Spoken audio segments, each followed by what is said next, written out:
Hey, salut tout le monde, on se retrouve pour une vidéo un petit peu spéciale aujourd'hui sur Riftbound. Alors, j'essaie de coacher un nouveau format, dites-moi ce que vous en pensez en commentaire. Déjà pour commencer, je m'excuse du format en fait de l'image. C'est ma webcam qui n'est pas récente, donc je suis obligé de le faire ainsi. On va bien voir ce que je vais faire au montage pour on va dire, aider un petit peu à ce format un peu dégueulasse. Mais bon, comme on dit, le son avant l'image. Donc aujourd'hui, je voulais vous parler en fait de mon événement release que j'ai eu hier soir en fait, le 6 novembre, par besoin de la boutique localement. C'était pas le week-end passé, c'était hier soir. Donc je voulais parler d'événements, comment ça a été, qu'est-ce que j'ai joué, et voilà, faire un petit résumé bien sympathique. Donc on va commencer tout de suite avec mon deck. Moi au départ, je voulais vraiment jouer Victor. Parce que dans les légendes que j'ai ouvertes dans mes paquets, ben j'avais pas eu Victor, tandis que j'avais eu Lee et Jinx. Puis le deck de Victor, je trouve qu'il est vraiment intéressant. Il est plus ou moins facile à jouer, puis ça fait des belles games généralement. Mais j'ai eu Lee Donc ça commençait, ben, pas mal, mais bon. Moi, c'était pas celui que je voulais absolument jouer. Mais c'est pas grave. On a fait comme on pouvait. Ensuite, pour ce qui est des runes, ben, c'est pas compliqué. Dans les paquets que j'ai ouverts, si je me trompe pas, dans les 3 boosters donc que j'ai ouverts pour modifier le deck, j'ai pas ouvert de runes vertes ni orange, donc je suis resté sur un 6-6 classique. Je pense que vous allez le voir avec mon deck, de toute façon, c'était la bonne solution. En termes de Battlefield, j'ai modifié ça un petit peu.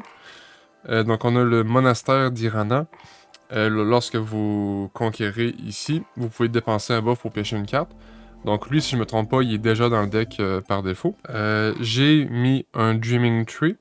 Donc la première fois que vous choisissez un Friendly Unit ici avec un spell, chaque tour piocher une carte. Je n'ai malheureusement pas eu l'occasion d'en profiter vraiment. C'est bien dommage. J'ai pas beaucoup de spells qui target, mais quand même j'aurais cru d'en profiter plus. Puis le Grove of the God Willow. Donc lorsque vous holdez ici, piochez une carte. Ce Battlefield, j'ai j'ai fait profiter mes adversaires beaucoup plus que moi-même, malheureusement, au courant de la soirée. Donc c'est ainsi que ça se passe des fois, mais bon, j'aurais aimé ça d'en profiter plus. Mais c'était quand même bien sympathique. Donc ça, c'est pour la légende et les Battlefield. Ensuite, évidemment, j'avais Lee Sin centered pour mon champion unit. Oups. Donc, je sais pas si le faux... Ouais, la qualité, c'est pas top, même en me rapprochant. Puis avec le foil, c'est comme impossible à voir. Donc voilà, on avait Lee Sin en tant que champion. Et ensuite, pour mon deck, donc, un Mask of Foresight. Là, je me rappelle plus, par contre, de la liste de base par cœur. Vous m'excuserez sur ça. Fait que je vais juste faire le tour rapidement. Un Mask of Foresight. Les 3 Pit Rookie. J'ai ouvert, ça, je m'en rappelle, un Poro Order. Carte que j'aime bien. C'est une carte rigolote, premier set du jeu. Un Confront. Un Arena Bar que j'ai ouvert également. 3 Wild Claw Shaman. Carte pas mauvaise du tout, qui m'a servi au début de la soirée, puis plus ça allait, plus j'étais mitigé à son utilité. 3 Wielder of Water, évidemment, excellente carte.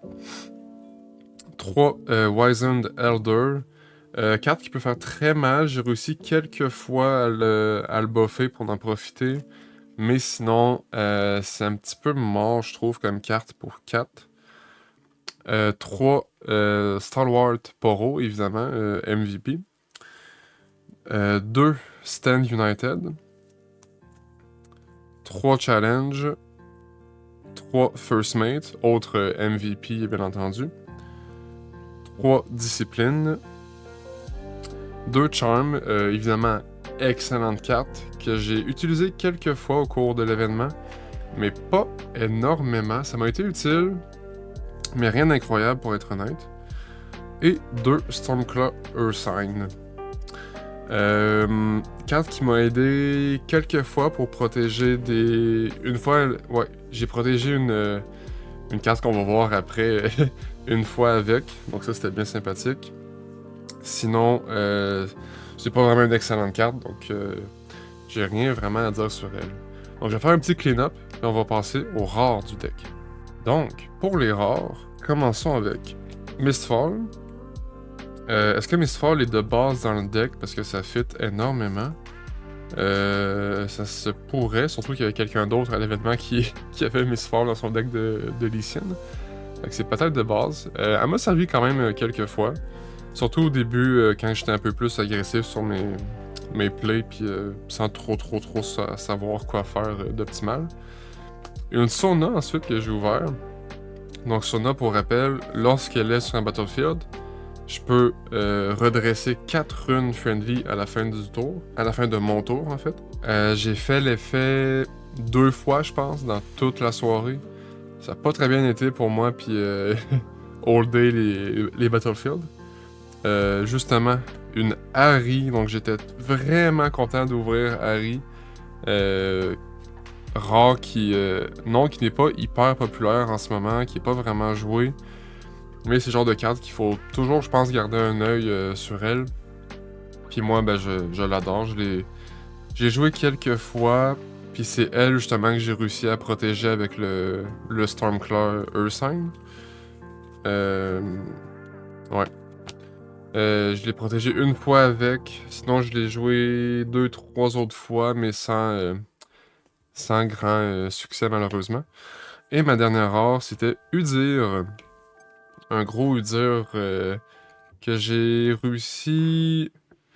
J'ai réussi une fois seulement à le trouver de 1 et à faire son un effet, donc lui donner un buff et le dépenser par la suite. La combo Udyr et Mistfall était vraiment très cool à faire, mais c'est ça. Ça m'a pas donné grands avantages autres que ça. Donc, sinon, pour parler de l'événement dans l'ensemble, on était 18, donc un très bon turnout, très bonne présence pour notre ville. Sachant que la boutique, normalement, accueille 16 personnes maximum, mais là, il y a eu un petit passe-droit. Sur 18, je vais le dire tout de suite, j'ai fini 16e sur 18. J'ai eu 0 victoire en 3 manches, donc 3 manches de BO3. J'ai fini 0-6. Des games serrés quand même, mais je sais pas ce qui s'est passé. Lee Sin, moi je trouve que c'est le plus compliqué en fait à jouer contre les 3 autres. J'ai commencé dans un miroir. Puis dans un miroir, ben, comme dans beaucoup de jeux, qui va piocher mieux que l'autre? Ben, qui va mieux piocher, en fait, tout simplement. Puis, ben là, c'était pas moi. Première game, ça a été désastreux. Tandis que la deuxième, ça s'est un peu joué, me semble, à mon souvenir, mais j'ai pas trouvé mes grosses cartes, mes poros, mes wielders. Tandis que de son côté tout tombait. Et surtout, il avait gardé Mountain Drake, si je me trompe pas. Donc la Vanilla... la carte à 9, me semble, qui a 10 de might. Puis moi, ben, je peux vraiment rien faire contre ce genre de créature-là, de unit. Fait que ça commençait drôle un peu. Par la suite, j'ai tombé contre un Victor qui savait vraiment bien jouer, c'était vraiment cool. Ben, tout le monde était très cool, mais il savait vraiment bien jouer, fort sympathique. Mais c'est ça, lui c'est pareil, lui c'est encore pire. Là. Il y avait tout le temps les réponses, des Stupefy, des Smokescreen. Smokescreen c'est incroyable comme carte en événement de release, je trouve. Et même un grand stratagème pour bien faire. Puis sur les 2 games, il y avait son Cruel Patron autour 2. Donc celle qui a 6 de might pour 4, mais qu'il faut sacrifier un unit pour la jouer. Dans son deck, évidemment, il n'y a aucun problème à faire ça. Fait que très compliqué. Et ben, j'ai terminé contre un autre Victor, donc j'étais un petit peu déçu de ne pas avoir joué contre Jinx. Mais un autre Victor, donc cette fois-là, ça a été des games quand même serrés. La première, un peu moins. J'ai... Comment ça s'est terminé, non? Ouais, non, c'est ça. Je pense que j'avais comme 3 points ou 4 peut-être, puis lui est allé chercher son 8e assez facilement. Mais la deuxième, ça a été quand même serré. À un moment, j'ai vraiment cru que j'allais lui remonter ça. Finalement, j'ai pas réussi. Mais c'était quand même ça. Ça faisait des belles games dans l'ensemble. Et sinon, mon petit highlight de la soirée, dans la deuxième ronde, donc contre le premier Victor, à un moment, j'ai réussi à setup sur un battlefield Lee Sin avec 2 poros qui étaient buff. Puis à côté d'eux, j'avais, si je me trompe pas, j'avais un Wizened Elder qui était buff aussi. Fait que j'avais un battlefield semi-impossible à aller chercher. Mais de son côté, sur l'autre battlefield, lui, il y avait une forteresse incroyable aussi, puis que moi, je peux vraiment rien faire contre. À moins de trouver tous mes sorts au bon moment, mais ça ne fut pas le cas. Mais c'était quand même sympathique d'avoir setup des gros poros comme ça avec les signes. Voilà, j'étais bien content de ce petit moment. Donc voilà, ça fait le tour de mon expérience de Release Event pour Riftbound. Si vous avez des questions ou d'autres choses que vous voulez savoir, peu importe, laissez un commentaire, ça me fera plaisir d'y répondre. Laissez un like avant de partir et abonnez-vous, ce serait fort sympathique. Et moi je vous dis à la prochaine et merci beaucoup d'avoir écouté jusqu'à la fin.